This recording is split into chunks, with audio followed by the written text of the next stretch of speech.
ప్రభునందు నాకు అత్యంత ప్రియమైన సహోదరి సహోదరులారా, మీకందరికీ మన ప్రభువును రక్షకుడైన యేసుక్రీస్తు వారి యొక్క దివ్యమైన శ్రేష్టమైన నామంలో నా హృదయపూర్వక వందనాలు ప్రతి ఒక్కరికి పేరు పేరున తెలియజేస్తున్నాను.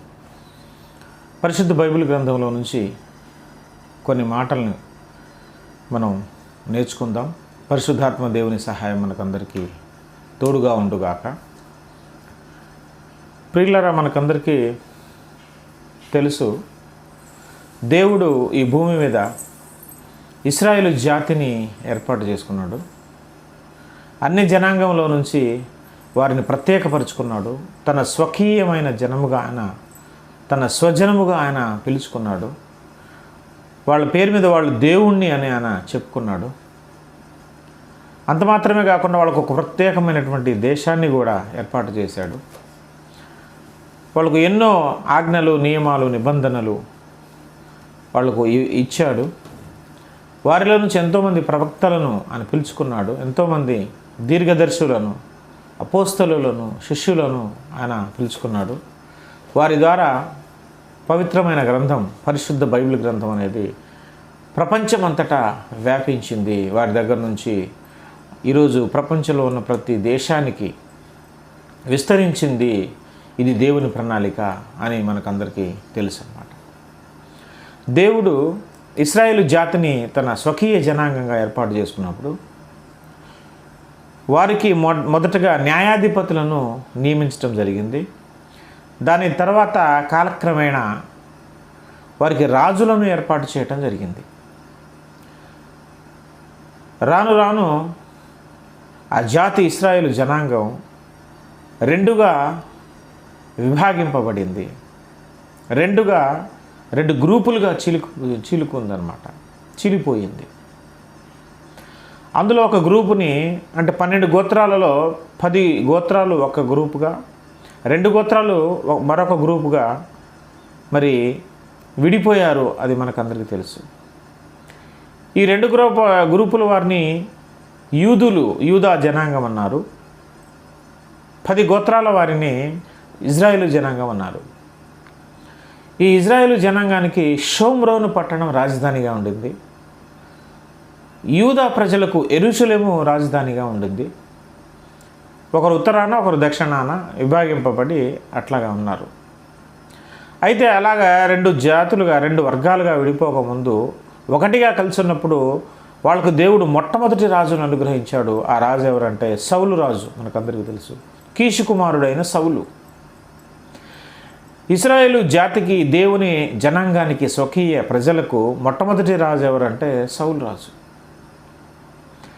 ఆ సౌలు రాజు రక్షణ పోగొట్టుకున్నాడు. మనకందరికీ తెలుసు. దేవుడిచ్చిన ఉన్నతమైనటువంటి పిలుపును, బాధ్యతను అతను సరిగా నిర్వర్తించకుండా, మొదట్లో మంచిగా ఉన్నను కాలక్రమేణా అతని భక్తి జీవితం అంతా చెడిపోయింది. అతని మనస్సు చెడిపోయింది. ఈర్ష్యాభావంతో రగిలిపోతున్నాడు. దావీదును చంపాలని ఆయన బ్రతికినంత కాలం ఎంతగానో ప్రయత్నం చేశాడు. పాపం దావీదు జీవితకాలం అంతా కూడా దాదాపు అంత అరణ్యంలోనే అతని వల్ల గడపాల్సి వచ్చింది. ఆ ఈటలను విసురుతూ, సైన్యాన్ని పంపుతూ, అతన్ని వేటాడుతూ ఎన్నో ఇబ్బందులు గురి చేశాడు. చివరికి భయంకరంగా యుద్ధంలో అతని కుమారులందరూ చచ్చిపోయారు. ఇది మనకందరికీ తెలుసు. అంటే అతను రక్షణనే పోగొట్టుకునే పరిస్థితి. లాస్ట్కి వచ్చేపాటికి ఒక రకంగా భ్రష్టుడయ్యాడు అతను అని చెప్పవచ్చు. ఇక అతని తర్వాత 2వ రాజు వచ్చాడు. ఆ రాజు ఎవరునంటే దావీదు రాజు. మొట్టమొదటి రాజే చివరికి భ్రష్టుడైపోయాడు. ఇక 2వ రాజుగా దావీదు వచ్చాడనమాట. దావీదు గురించి దేవుడు ఒక చక్కని మాట, బైబిల్ గ్రంథం ఒక చక్కని సాక్ష్యం దేవుడు అతని గురించి చెప్తున్నాడు. ఒకసారి మనం చూద్దాం. మొదటి సమూయేలు గ్రంథం 13వ అధ్యాయము 14వ వచనాన్ని మనం గమనిస్తే, మొదటి సమూయేలు గ్రంథం 13వ అధ్యాయం 14వ వచనంలో, యెహోవా తన చిత్తానుసారమైన మనస్సు గల ఒకని కనుగొని ఉన్నాడు. చూడండి, యెహోవా అంటే ఎవరు చెప్తున్న మాట? మనకందరికీ తెలిసిందే, ఇది సమూయేలు చెప్తున్న మాట. యెహోవా తన చిత్తానుసారమైన మనస్సు గల ఒకని కనుగొని ఉన్నాడు. ఎవరంట దావీదు? దేవుని చిత్తానుసారుడైన మనుషుడు, దేవుని చిత్తానుసారమైన మనస్సు కలిగిన వ్యక్తి. ఎంత గొప్ప సాక్ష్యం! ఒక నరుడు గురించి, ఒక రాజు గురించి, పరలోకమందున్న పవిత్రమైన, సర్వోత్కృష్టమైన పవిత్రత కలిగినటువంటి, అబ్సల్యూట్ హోలీనెస్ కలిగినటువంటి దేవుడు ఒక రాజు దావీదు, ఒక చిన్న బాలుడు గురించి చెప్తున్న మాట ఏంటంటే దేవుని చిత్తానుసారమైన మనస్సు అతనికి ఉన్నది. ఇదే విషయాన్ని మరి పౌలు గారు కూడా ఉటంకించి చెప్తారు. అపోస్తల కార్యముల గ్రంథం చూడండి, ఇక్కడ ఎలాగైతే 13వ అధ్యాయమో అపోస్తల కార్యములలో కూడా 13వ అధ్యాయమే. ఇక్కడేమో 14వ వచనం అయితే అక్కడ 22వ వచనం. చూడండి, అపోస్తల కార్యముల గ్రంథం 13వ అధ్యాయం 22వ వచనంలో, తర్వాత అతన్ని తొలగించి దావీదును వారికి రాజుగా ఏర్పరిచెను.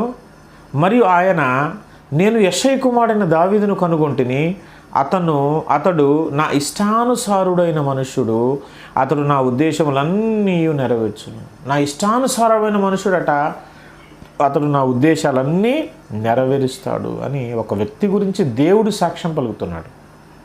అటువంటి దావీదు వచ్చాడు. మనకు తెలుసు దావీదు ఎంత చక్కగా పరిపాలన చేశాడో, దేవునికి ఎంత ఇష్టడుగా బ్రతికాడో మనకు అందరికీ తెలుసు. దేవునికి ఎంత ఇష్టడుగా, దేవుని కోసం ఎన్ని యుద్ధాలు చేశాడో మనకు తెలుసు. అయితే ఒక మంచి ఆలోచన అతనికి వచ్చింది, దేవునికి ఒక మందిరం కట్టాలి. మనమందరం మన నివాసంలో, మన గృహాల్లో మనం నివసిస్తున్నాం కదా, విసృష్టిని చేసిన దేవునికి ఒక ఆశ్రయముగా ఒక మందిరము, ఆయనకు కూడా ఒక నివాస స్థలం ఏర్పాటు చేయాలనే మంచి ఆలోచన ఆయనకు వచ్చింది. కానీ దేవుడు వద్దన్నాడు అన్నమాట. ఎందుకనంటే అతని హస్తాలు, చేతులన్నీ రక్తాన్ని చిందించాయి కాబట్టి, యుద్ధాలు చేశాడు కాబట్టి, వద్దు, నువ్వు చేయొద్దు, నీ కొడుకు చేత నేను మందిరాన్ని కట్టిస్తానని దేవుడు అతన్ని ఆపేశాడనమాట. మంచి ఆలోచన వచ్చినా దేవుడు చెప్పాడు కాబట్టి ఆయన ఊరుకున్నాడు. కానీ దానికి తగిన సామాగ్రి అంతా అతని బ్రతుకు కాలంలో ఆయన సిద్ధపరిచి వెళ్ళిపోయాడు. ఆయన జీవితంలో మనం చూస్తే ఒకటే ఒక తప్పు కనిపిస్తుంది. బైబిల్ గ్రంథం కూడా చాలా క్లియర్గా చెప్తుంది. అతని జీవితంలో కన్సిడరబుల్ సిన్ ఏదైనా ఉంది అని అంటే ఆయన చేసింది ఆ ఊరియా భార్య విషయంలో చేసిన ఒకటే ఒక పొరపాటు. దాన్ని కూడా తర్వాత మళ్ళీ క్షమాపణ అడిగాడు. క్షమాపణ అడిగి ఎంతో రోధించాడు, విజ్ఞాపన చేశాడు. మనకు తెలుసు 51వ కీర్తన అంతా దాని గురించి రాయబడి ఉంది. తర్వాత మళ్ళీ దేవుడు క్షమించాడు. అంతా అతని జీవితం అంతా చాలా చక్కగా దేవుడు చెప్పినట్టుగా అతను నడుచుకున్నాడు. ఇకపోతే అతని తర్వాత వచ్చిన రాజు సొలొమోను రాజు, అతని కుమారుడు సొలొమోను రాజు. ఇతను కూడా దేవుని యందు భయము భక్తి కలిగిన వ్యక్తి. ఎంత గొప్పవాడంటే దేవుడు అతన్ని మెచ్చుకొని నీకేం కావాలో అడుగు అని అడిగినప్పుడు అది మరి ఊర్ధ్వలోకమంత ఎత్తైనా సరే, పాతాళలోకమంత లోతైనా సరే, నువ్వు అడుగు ఏదైనా ఇస్తానని దేవుడు మంచి అవకాశం ఇచ్చినా కూడా నీ ప్రజలను పరిపాలించడానికి మంచి జ్ఞానం ఇవ్వమని అడిగినటువంటి సర్వోత్తముడు, అంత గొప్ప వ్యక్తి అతను. ఎంతో జ్ఞానం కలిగిన వ్యక్తి. ఎన్నో సామెతలు రచించాడు ఆయన. ఎంతో కష్టపడి మంచి మంచి దేవదారు మ్రాణులు తీసుకొచ్చి చక్కటి దేవాలయాన్ని కట్టించాడు ఆయన. ప్రజలందరికీ ధర్మోపదేశం చేశాడు ఆయన. ఆ ధర్మశాస్త్రాన్ని మరి ప్రవక్తల చేత చదివించి నేర్పించాడు ఆయన. అంత గొప్ప వ్యక్తి ఆయన. అతని గురించి ఒక మాట మొదటి రాజుల గ్రంథం 3వ అధ్యాయము 3వ వచనంలో మనం చూస్తే, మొదటి రాజుల గ్రంథం 3వ అధ్యాయము 3వ వచనంలో చూస్తే, తన తండ్రి అయిన దావీదు నియమించిన కట్టడలను అనుసరించుచు సొలొమోను యెహోవా యందు ప్రేమయించెను గాని ఉన్నత స్థలముల యందు అతడు బలులను మాత్రము అర్పించుచు ధూపం వేయుచుండెను. ఇతను చేసిన పొరపాటల్లా ఇక్కడ ఏం కనపడుతుందంటే, అతను దావీదు ఎలాగైతే యెహోవా యందు భయభక్తులు కలిగి ఉన్నాడో, ప్రేమించాడో అలాగే ఉన్నాడంట. కానీ ఉన్నత స్థలాలను అతడు బలులు అర్పించుచు ధూపం వేస్తున్నాడు. ఉన్నత స్థలాలను తీసేయలేదు ఆయన. ఉన్నత స్థలాల మీద ప్రజలు బలి అర్పించి ధూపం వేసేవాళ్ళు. ఈయన కూడా అలాగే చేశాడు. కానీ ఆ ఉన్నత స్థలాలని ఆయన పడగొట్టలేదు, నివారించలేదు. ఇదొక్కటే ఆయన చేసింది. ఇంకొకటి చూస్తే ఆయన మధ్యలో కొంత ట్రాక్ తప్పిపోయినట్టుగా మనకు అతని జీవితంలోంచి మనం గమనిస్తాం. స్త్రీ వ్యామోహం గలవాడై, స్త్రీ లోలుడై, మరి ఆ వేశ్యల ఆ స్త్రీల కొరకు, తన భార్యల కొరకు మరి విగ్రహారాధన కూడా చేసినట్టుగా, మరి అన్యదేవత బలిపీఠాలను కట్టించినట్టుగా మనం చదువుకున్నాం. అయితే దాని తర్వాత ఏం జరిగింది అంటే, ఇతను ఎప్పుడైతే అన్య స్త్రీలను పెళ్లి చేసుకున్నాడో అతను మనసు మార్చేశాడు, కొంచెం చెడిపోయాడు. కానీ ఫైనల్గా వచ్చేపాటికి మరలా ప్రభువుని అడిగాడు, దేవుని అడిగాడు, మనసు మార్చుకున్నాడు, జీవితం మార్చుకున్నాడు, మళ్ళీ చక్కగా ట్రాక్లోకి వచ్చాడు. చాలామంది అనుకుంటారు అతని జీవితం ముగింపే అలాగా ఆ స్త్రీలను వివాహం చేసుకొని ఇట్లా చేశాడు అనుకుంటారు. చాలా తప్పది. అది జీవితం మధ్యలో జరిగిన సంఘటన. చివరికి వచ్చేపాటికి అంతా మరలా సెట్ అయిపోయాడు, మళ్ళీ దేవునికి ఇష్టానుసారమైన మనిషిగా బ్రతికాడు.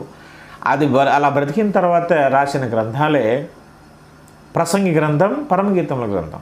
ప్రసంగి గ్రంథం, పరమగీతముల గ్రంథం చివరి దినాలలో అవసాన కాలమందు ముదుసలి వయసులో రాసినటువంటి గ్రంథాలు. అందుకే అంత పరిశీలన చేసి ఇలా చేశాను చివరిలో చెప్పిన మాటలు. మళ్ళీ ఆయన మంచి ట్రాక్లోకి వచ్చాడు. మధ్యలో కొంచెం డిస్టర్బ్ అయిన అతని జీవితం లాస్ట్లో మళ్ళీ దేవుడు ఇష్టపడ్డట్టుగా, దేవుడు కోరుకున్నట్టుగా, దేవుని చిత్తానుసారంగానే జరిగింది. ఆ విషయాన్ని మనం గమనించాలి. మొట్టమొదటి రాజు ట్రాక్ తప్పిపోయాడు. రెండవ రాజు దావీదు దేవుని ట్రాక్లో నడిచాడు, దేవుని యందు భయభక్తులుగా నడిచాడు, దేవుని చిత్తానుసారం నడిచాడు. అతని కుమారుడైన సొలొమోను కూడా దేవుని చిత్తానుసారంగానే ఫైనల్గా నడిచాడు. ఇక మూడవ రాజు ఎవరు అంటే రెహబాము. మనం మాట్లాడుకునే లిస్ట్ అంతా యూదా రాజుల గురించి. యూదా రాజులు ఒక 22 మంది ఉన్నారు, తెలిసిందే కదా మనకు బైబిల్ విద్యార్థులంగా. మూడవ రాజు ఎవరు అంటే రెహబాము. మొదటి రాజుల గ్రంథము 12వ అధ్యాయము చూడండి, 6వ వచనం. మొదటి రాజుల గ్రంథం 12వ అధ్యాయము చకచక మనం తీద్దాము.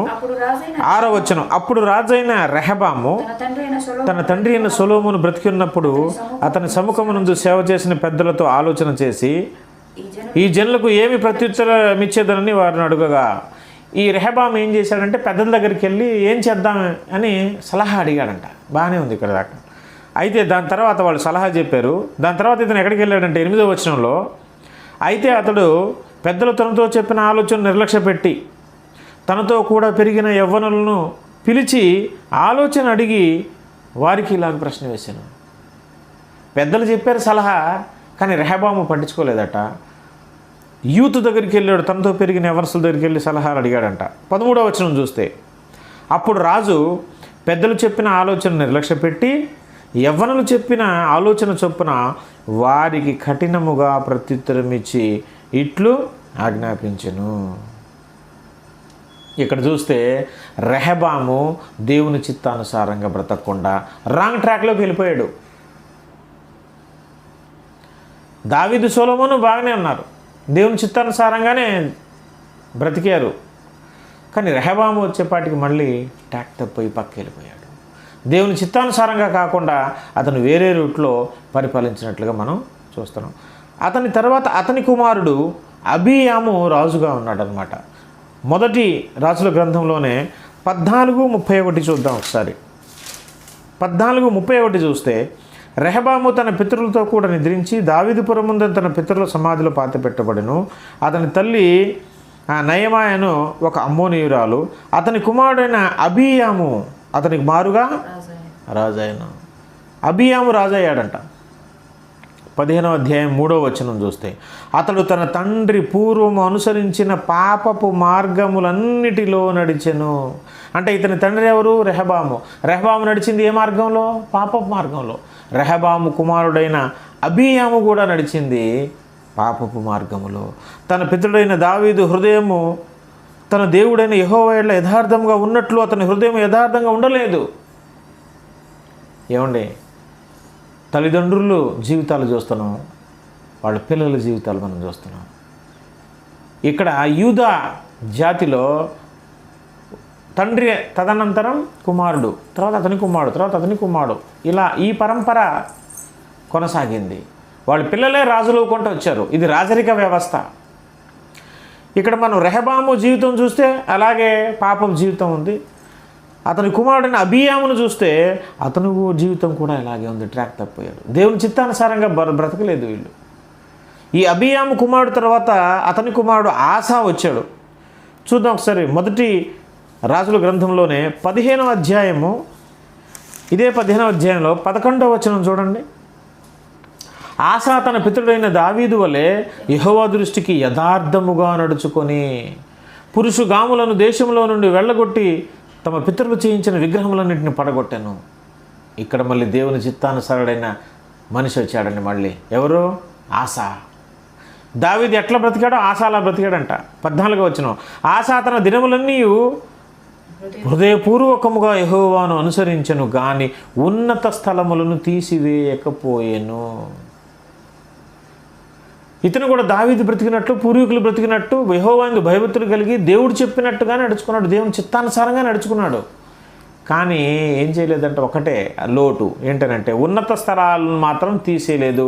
ప్రజలు అక్కడికి వెళ్ళి బలులు అర్పించడం, ధూపం వేయటం జరిగిస్తూనే వచ్చారు. అదొక్కటి మాత్రం ఆయన చేయలేదు. కానీ జీవితం చాలా చక్కగా ఉంది, దేవుని చిత్తానుసారంగానే బ్రతికాడు. ఈ ఒక విషయంలో మాత్రం అతని లోటు మనకు కనిపిస్తూ ఉంది. అంతకుముందు ప్రతి రాజును చూసుకోండి, ఏ రాజైనా సరే ఉన్నత స్థలాలను మాత్రం తీసేయకుండా వచ్చారు. ఇక్కడ చూడండి, ఇద్దరు ఇంతకుముందు ఆసా తండ్రి అబీయాము పాప మార్గంలో నడిచాడు, అబీయాము తండ్రి రెహబాము పాప మార్గంలో నడిచాడు. మళ్ళీ మూడో వ్యక్తి ఇది సొలొమోను తర్వాత రెహబాము, అబీయాము పోయిన తర్వాత అతని కుమారుడు ఆసా మళ్ళీ దేవుని చిత్తానుసారంగా బ్రతకటం స్టార్ట్ చేశాడు. ఈ తర్వాత ఆసా కుమారుడు యెహోషాపాతు రాజు అయ్యాడు. యెహోషాపాతు కూడా దేవుని చిత్తానుసారంగా నడిచాడండి. చూద్దాం ఒకసారి. 22వ అధ్యాయం 41వ వచనం. రాజుల గ్రంథంలోనే 22వ అధ్యాయం చూడండి. 41వ వచనంలో ఆసా కుమారుడైన యెహోషాపాతు ఇజ్రాయేలు రాజైన ఆహాబు ఏలుబడిలో 4వ సంవత్సరం ముందు యూదాను ఏలనారంభించెను. 43వ వచనం. అతడు తన తండ్రి అయిన ఆసా యొక్క మార్గములన్నిటిని అనుసరించి యెహోవా దృష్టికి అనుకూలముగా ప్రవర్తించుచూ వచ్చెను. అయితే ఉన్నత స్థలములను తీసివేయలేదు. ఉన్నత స్థలముల్లో జనులు ఇంకను బలులు అర్పించు ధూపం వేస్తూ ఉండేది. ఇతను కూడా దేవుని చిత్తానుసారమైన మనిషి అండి. తండ్రిని పోలి నడుచుకున్నాడండి, తండ్రి బాటలో నడుచుకున్నాడండి. ఇతను కూడా ఆసా బాటలో యెహోషాపాతు నడుచుకున్నాడండి. దేవుడు వీళ్ళని ప్రజల్లో నుంచి ఏర్పాటు చేసుకుని రాజుగా చేస్తే దేవుని చిత్తానుసారంగా నడిచారండి, తండ్రి బాటల్లో నడిచారండి వీళ్ళు. యెహోషాపాతు జీవితం చూస్తే చాలా చక్కగా ఉంది, దేవుని చిత్తానుసారం నడిచాడు. కానీ అతని జీవితంలో ఆయన చేయనిది ఏంటంటే ఆ ఉన్నత స్థలాన్ని మాత్రం పడగొట్టలేదు అంతవరకే. అతని తర్వాత యెహోషాపాతు కుమారుడు యెహోరాము రాజు అయ్యాడండి. 2వ రాజుల గ్రంథం 8వ అధ్యాయము 16వ వచనాన్ని మనం చూస్తే, 2వ రాజుల గ్రంథం 8వ అధ్యాయం 16 నుంచి 18 దాకా మనం చదువుదాం. ఆహాబు కుమారుడును ఇజ్రాయేలు వారికి రాజునైన యెహోరాము ఏలుబడిలో 5వ సంవత్సరం ముందు యెహోషాపాతు యూదా రాజు అయి ఉండగా యూదా రాజైన యెహోషాపాతు కుమారుడైన యెహోరాము ఏలనారంభించెను.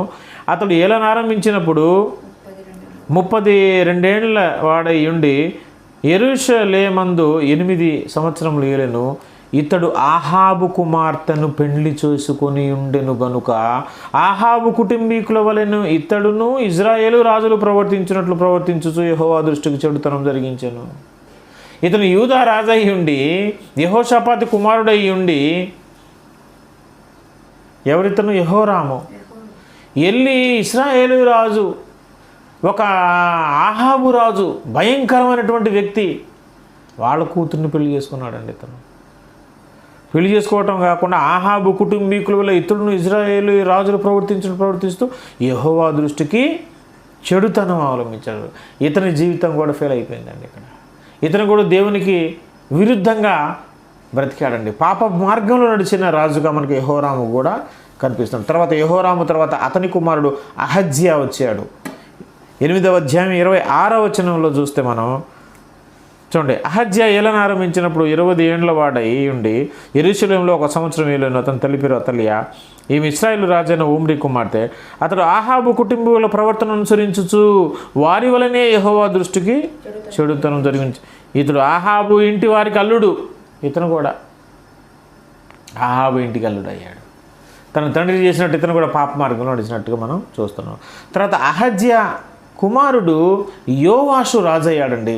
అతను దేవుని దృష్టికి చాలా నీతిమంతునిగా బ్రతికాడు, యథార్థమైన వ్యక్తిగా బ్రతికాడు. మళ్ళీ యోవాషు కనబడుస్తున్నాడు ఇక్కడ, మంచి రూట్లో ఉన్న వ్యక్తి. 12వ అధ్యాయం మొదటి 3 వచనాలు చూస్తే 12వ అధ్యాయంలో 12వ అధ్యాయం మొదటి 3 వచనాల్లో యెహూ ఏలుబడిలో 7వ సంవత్సరం ముందు యోవాషు ఏలనారంభించి యెరూషలేములో 40 సంవత్సరములు ఏలెను. అతని తల్లి బెయేర్షెబా సంబంధురాలైన జిబ్యా. యాజకుడైన యెహోయాదా తనకు బుద్ధి నేర్పువాడై ఉండు దినములన్నిటిలో యోవాషు యెహోవా దృష్టికి అనుకూలముగానే ప్రవర్తించెను. అయితే ఉన్నత స్థలములను కొట్టివేయబడక నిలిచెను. జనులు ఇంకనూ ఉన్నత స్థలం ముందు బలు అర్పించు ధూపం వేస్తూ. యోవాషు మంచి రాజుగా ఉన్నాడు, దేవుడు చెప్పినట్టుగా నడుచుకున్న వ్యక్తిగా కనిపిస్తున్నాడు. కానీ మరలి ఇతని జీవితంలో ఇతను కూడా ఆ ఉన్నత స్థలాలను మాత్రం తీసివేయలేదు. యోవాషు తరువాత అతని కొడుకు అయినటువంటి అమజ్యా రాజయ్యాడు. 14వ అధ్యాయం మొదటి 4 వచనాలు చూస్తే ఇజ్రాయేలు రాజును యెహోయాహాజు కుమారుడునైన యెహోయాషు ఏలుబడిలో 2వ సంవత్సరం ముందు యూదా రాజును యోవాషు కుమారుడైన అమజ్యా రాజయ్యాడు.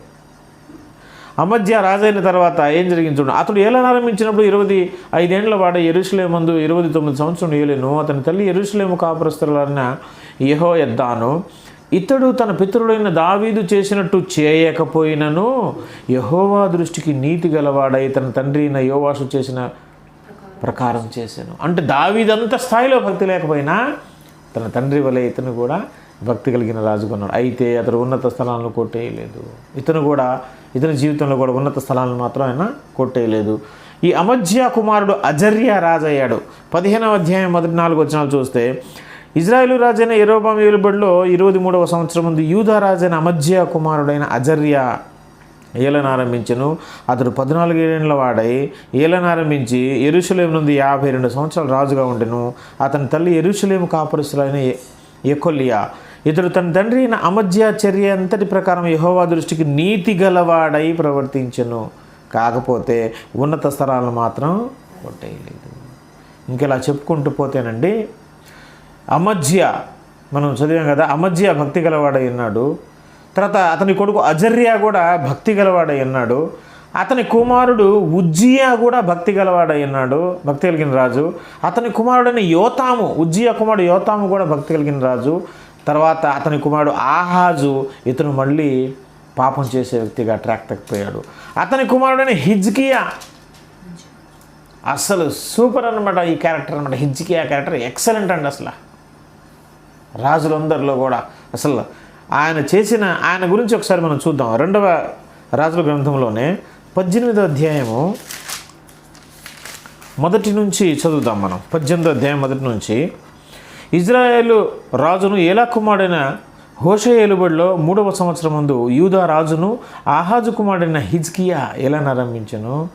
అతడు ఏలనారంభించినప్పుడు 25 ఏండ్ల వాడై యెరూషలేమునందు 29 సంవత్సరములు ఏలెను. అతని తల్లి జకర్యా కుమార్తె, ఆమె అబీ అని పేరు. తన పితరుడైన దావీదు చేసినట్లు అతడు యెహోవా దృష్టికి పూర్ణముగా నీతిని అనుసరించను. యెహోవా దృష్టికి పూర్ణంగా నీతిని అనుసరించాడంట. ఉన్నత స్థలములను కొట్టివేసి ఇక్కడ వచ్చిందండి. ఇప్పుడు దాకా వచ్చిన రాజులందరూ ఉన్నత స్థలాన్ని మంచోళ్ళైనా కూడా దేవుని చిత్తానుసారం నడిచిన వాళ్ళు కదా, ఉన్నత స్థలాలను మాత్రం అలాగే ఉంచారు. కానీ హిజ్కియా వచ్చి మొత్తాన్ని ముక్కలు చెక్కలు చేసి కూలగొట్టేశాడండి. ఉన్నత స్థలములను కొట్టివేసి విగ్రహములను పడగొట్టి దేవతా స్తంభములను పడగొట్టి, అంటే ఇవన్నీ అప్పటిదాకా ఉన్నాయని అర్థం. మోషే చేసిన ఇత్తడి సర్పమును చిన్నాభిన్నములు చేసి, చూడండి మోషే అరణ్యంలో ఇత్తడి సర్పం చేశాడు కదా, దాని చేత చాలామందిని బ్రతికిచ్చాడు కదా సర్పం కాటేసినప్పుడు.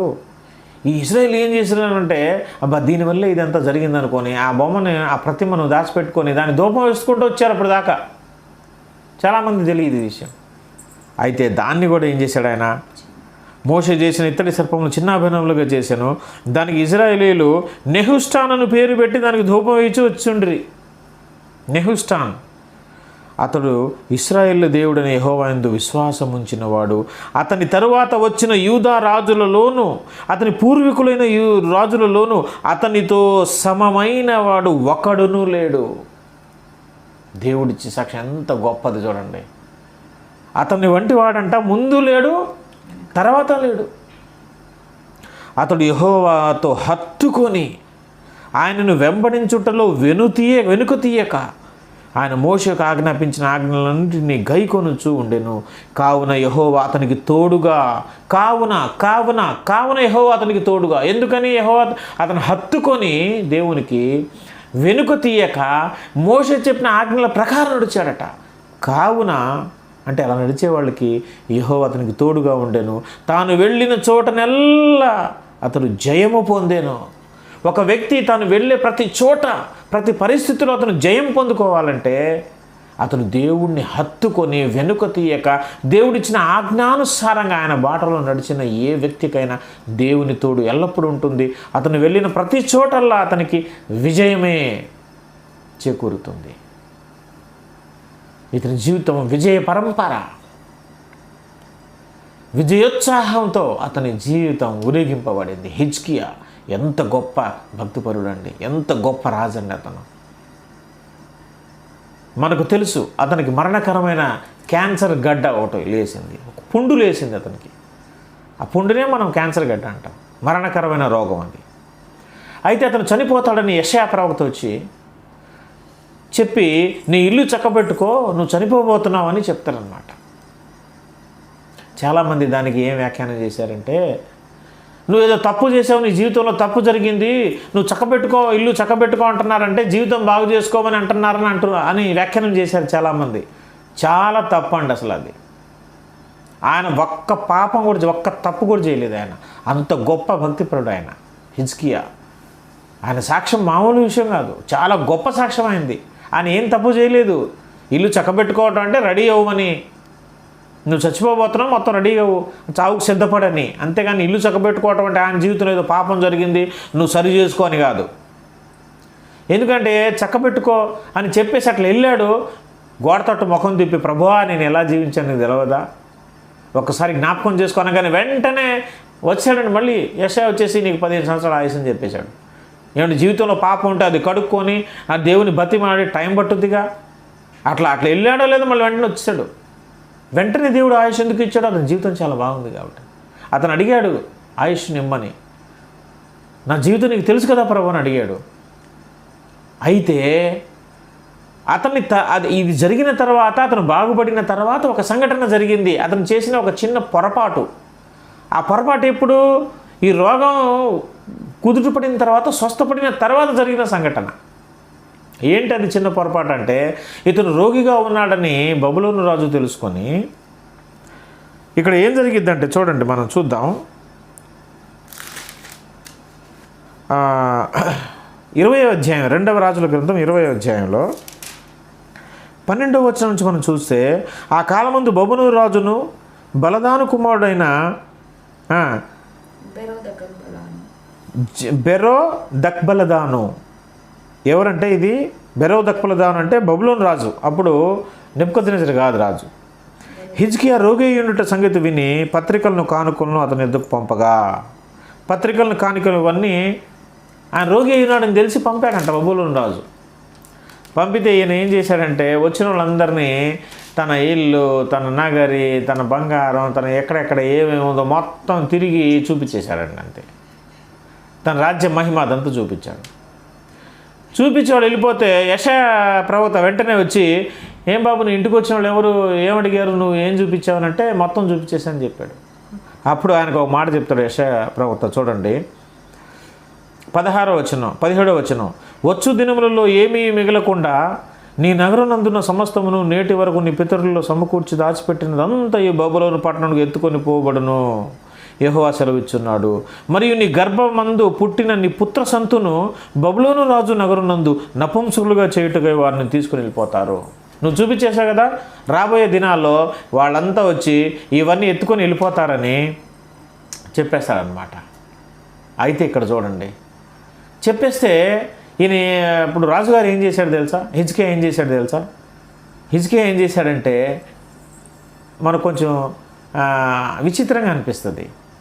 రాబోయే రోజుల్లో రాజుగారు వచ్చి, బబులోను రాజు వచ్చి మొత్తాన్ని ఎత్తుకొని పోతాడంటే అలా జరగటం సరే, దేవుని చెప్పాడు కాబట్టి అలా జరగటం మేలేలే. నా రోజుల్లో అయితే జరగదు కదా అది. నా తర్వాత రాబోయే రోజుల్లో కదా, నా రోజుల్లో అయితే జరగట్లేదు కాబట్టి అని ఊరుకుండిపోయాడు. అక్కడ చూడండి 19వ వచనంలో, అందుకు హిజ్కియా, నీవు తెలియజేసిన యెహోవా ఆజ్ఞ చొప్పున జరుగుట మేలే, నా దినములలో సమాధానము సత్యము కలిగినడల మేలే కదా అని యెషయాతో అన్నాడు. నేను ఉన్న రోజుల్లో అయితే సమాధానంగానే ఉంటుంది, ఎలాంటి యుద్ధాలు జరగవు, ఏం ఎత్తుకొని పోరు కదా, ఎప్పుడో జరిగేది కదా అని, అది మేలే, మంచిదే కదా నాకు అని చెప్పాడనమాట.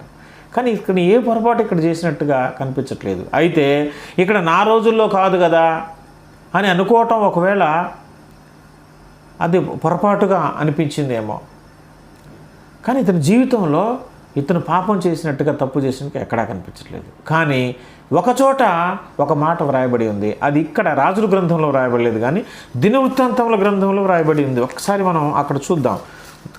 2వ దినవృత్తాంతముల గ్రంథము చూడండి, 2వ దినవృత్తాంతముల గ్రంథం మరి 32వ అధ్యాయము 25-26 వచనాల్లో రాయబడింది చూడండి. అయితే హిజ్కియా మనస్సున గర్వించి తనకు చేయబడిన మేలుకు తగినట్లు ప్రవర్తింపనందున అతని మీదికిని యూదా యెరూషలేము వారి మీదికిని కోపము రాగా, కోపం వచ్చిందంట. ఇక్కడ ఏం చేసినట్టు ఉందో తెలుసా, మనస్సులో గర్వించాడంటండి. అది మనస్సులో గర్వించి దేవుడు తనకు చేసిన మేలును తగినట్టు అతను ప్రవర్తింపలేదట. అందుకే దేవుని కోపం వచ్చింది. దేవుని కోపం వచ్చి ఏమైనా నష్టం జరిగిందా? ఏం జరగలేదు. అక్కడ ఏం జరిగిందో చూడండి, 26వ వచనంలో, హిజ్కియా హృదయ గర్వము విడిచి తానును యెరూషలేము కాపరస్తులను తమ్మును తాము తగ్గించుకొనిరి గనుక హిజ్కియా దినములలో యెహోవా కోపం జనుల మీదకి రాలేదు. వెంటనే హృదయ గర్వం ఉందని తెలియగానే తగ్గించుకున్నాడా లేదా? అంత గొప్ప వ్యక్తి ఆయన. అతను చేసిన పాపం లేదు, హృదయంలో గర్వం. అంటే ఎంత భక్తిపరుడు అయినా నీ భక్తిని బట్టి నువ్వు హృదయంలో గర్వించినా దేవుడు దాన్ని ఒప్పుకోడు, అది తప్పు కిందే భావిస్తాడు. అంటే దేవుడు ఏ స్థాయిలో భక్తిపరుని పరిశీలన చేస్తాడో చూడండి. మనం కూడా ఒకవేళ మనలో ఎవరైనా కూడా ఏ తప్పు చేయకుండా ఉండవచ్చు, ఏ పాపం జోలికి వెళ్లకుండా ఉండొచ్చు, భక్తిలో మునిగిపోతూ ఉండవచ్చు, దేవునితో అంటుకట్టబడి దేవుని మీద ఆనుకొని ప్రతి క్షణం ప్రతి దినం ఆయన అడుగుజాడలు నడుచుకుంటూ ఉండొచ్చు. అయినా సరే నీకున్న భక్తిని బట్టి, నీకున్న ప్రార్థనా జీవితాన్ని బట్టి, నీకున్నటువంటి జ్ఞానమును బట్టి, వాక్య జ్ఞానమును బట్టి ఒకవేళ నువ్వు గర్వించినా అది కూడా దేవుడు తప్పు కింద కన్సిడర్ చేస్తాడు. హృదయ గర్వం అనేది దేవుడు మెచ్చుకోడు. ఇది మనకు హిజ్కియా ఎక్సలెంట్ రాజు గురించి కనిపిస్తుంది. తర్వాత అతని కుమారుడైన మనష్షే వచ్చాడు. అతను కూడా దేవుని ఇష్టానుసారంగా బ్రతకలేదు. తర్వాత అతని కుమారుడు ఆమోను వచ్చాడు. అతను కూడా దేవుని ఇష్టానుసారం బ్రతకలేదు. తర్వాత అతని కుమారుడిని యోషియా వచ్చాడు. ఇది ఎక్సలెంట్ ఫిగర్ అండి. అసలు హిజ్కియా కంటే హైలైట్ అనమాట యోషియా. నాకు బాగా నచ్చిన రాజు క్యారెక్టర్ యోషియా అండి. అసలు అతని గురించి మనం ఒకసారి బైబిల్ గ్రంథంలో చూద్దాం. 2వ రాజుల గ్రంథంలోనే 22వ అధ్యాయము చూడండి. 22వ అధ్యాయము మొదటి 2 వచనాలు చూస్తే, యోషియా ఏలనారంభించినప్పుడు 8 ఏండ్ల వాడై యెరూషలేమునందు 31 సంవత్సరములు ఏలెను. అతని తల్లి బొస్కతు ఊరి వాడగు ఆదాయా కుమార్తె అయిన యెదీదా. అతడు యెహోవా దృష్టికి యథార్థముగా నడుచుచు కుడి ఎడమలకు తిరుగక తన పితరుడుగు దావీదు చూపిన ప్రవర్తనకు సరిగా ప్రవర్తించను. దావీదు తర్వాత అంత నిక్కచ్చిగా సరిగా కనబడే వ్యక్తి యోషియా. కుడి ఎడమలకు కూడా తిరగలేదంటండి, చక్కగా దేదారులు నడిచాడంట ఆయన. ఇగో 5వ వచనంలో మధ్యలో చదివితే అతని చేసిన కార్యాలు చాలా ఉన్నాయండి. యెహోవా మందిరమందుల శిథిలమైన స్థలములను బాగు చేయుటకు యెహోవా మందిరపు పనిచేయు కూలి వారికి వారు దాన్ని నీయవలెననియు, వడ్లవానికి శిల్పకారులకు కాసె పని వారికి మందిరమును బాగు చేయుటకై మ్రాణులనేమి చెక్కిన రాళ్ళనేమి కొనుటకు ఇవ్వాలని తెలియజెప్పము. మొత్తం బాగు చేయించాడండి. ఎక్కడెక్కడ ఏ మరమ్మతులు ఉన్నాయో అన్నీ బాగు చేయించేశాడండి ఆయన. అయితే అక్కడ హిల్కియాకు ఒక గ్రంథం దొరికిందండి. 8వ అధ్యాయం 8వ వచనం. అంతటి ప్రధాన యాజకుడైన హిల్కియా యెహోవా మందిరమందు ధర్మశాస్త్ర గ్రంథము నాకు దొరికినని షాఫాను అను శాస్త్రితో చెప్పి ఆ గ్రంథమును షాఫానుకు అప్పగించెను. అతడు దాన్ని చదివి రాజునకు తిరిగి వచ్చి, ఆ గ్రంథం దొరికిందంట. దాన్ని చదివి రాజునగరికి వచ్చి చదివాడంట. 11వ వచనంలో అప్పుడు రాజు ధర్మశాస్త్రం గల ఆ గ్రంథపు మాటలు విన్నప్పుడు తన బట్టలు చించుకొని, ఇదేంటి ఇందులో ఇన్ని ఆజ్ఞలు ఉంటే మన ఇశ్రాయేలు మన జాతిని మన ప్రజలను చూస్తున్నప్పుడు దీని ప్రకారం నడవట్లేదే అందరూ, ఇదేంటి ఆజ్ఞను దేవుడు చెప్పిన మాట ఎలాగుంటే వీళ్ళ జీవితాలు ఎలాగున్నాయి, ఇదేంటి ఇలా నడుస్తున్నారు, దేవుడికి విరుద్ధంగా నడుస్తున్నారు, వీళ్ళందరినీ కోపం తెచ్చుకొని బట్టలు చించుకున్నాడంటండి. అలా చించుకొని చాలా మాటలు మీరు ఇదంతా అధ్యాయం అంతా చదవండి.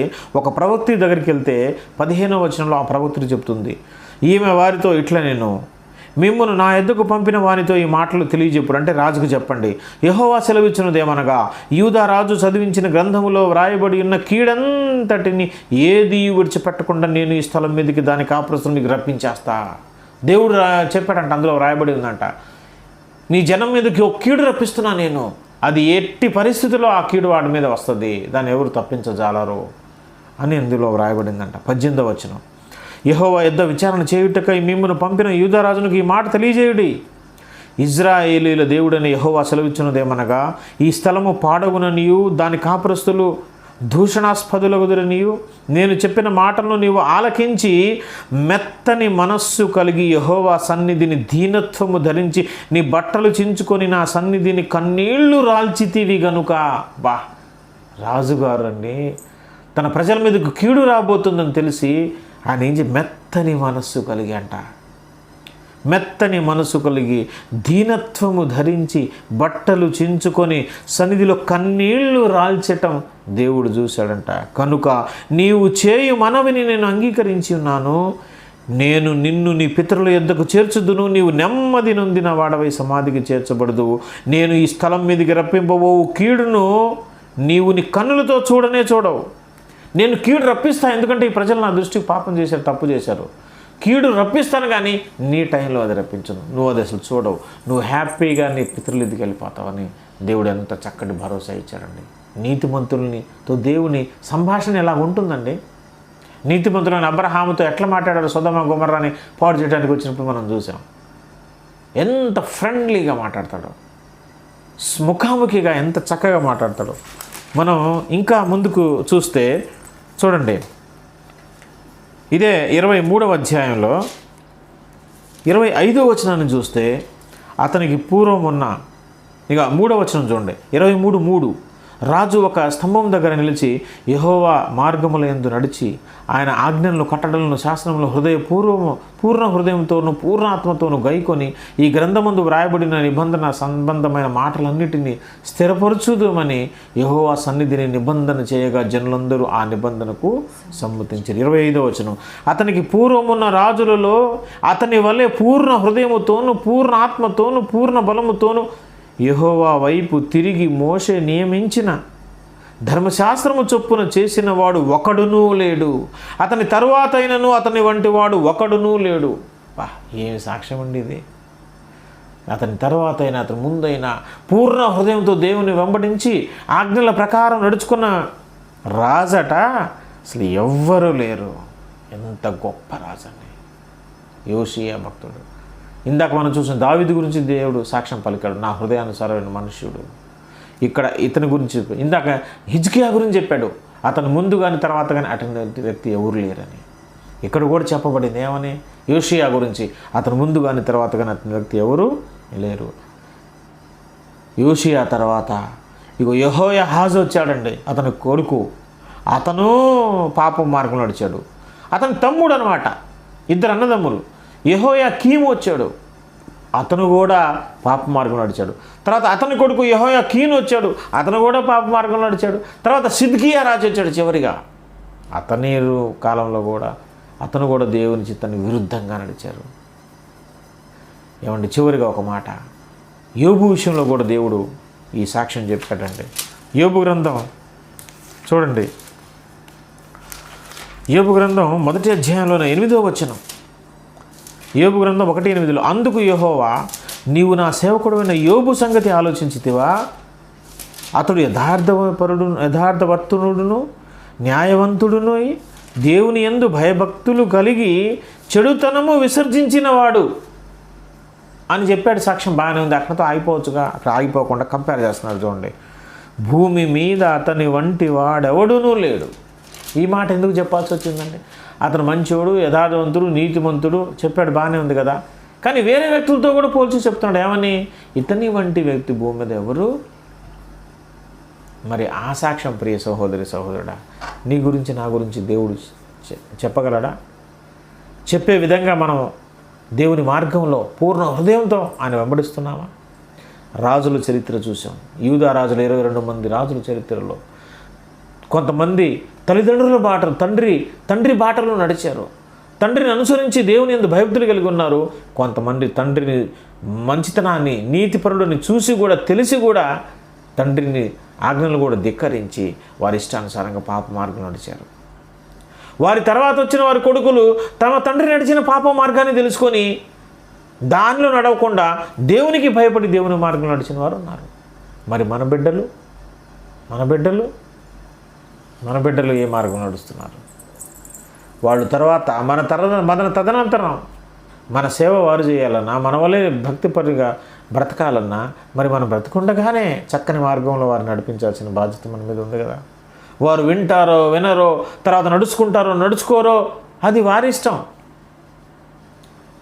దేవుని చిత్తానికి లోబడతారో విరుద్ధంగా నడుస్తారో, వారి జీవితం ఎలాగుందో భవిష్యత్తు మనకు తెలియదు. కానీ చెప్పాల్సిన బాధ్యత, మనం బ్రతుకుండగా మనం నడిపించాల్సిన బాధ్యత మనకైతే ఉంది కదా.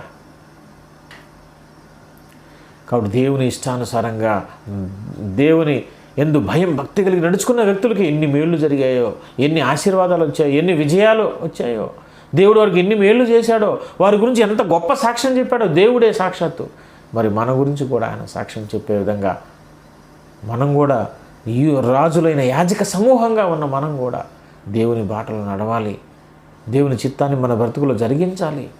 మన గురించి కూడా దేవుడు పరలోక రాజ్యంలో దేవదూతలు ఎదుట సాక్ష్యం చెప్పే విధంగా మన జీవితాలు ఉండాలి. దేవుడు అట్టి కృప మనకందరికీ అనుగ్రహించునుగాక. ఆమేన్.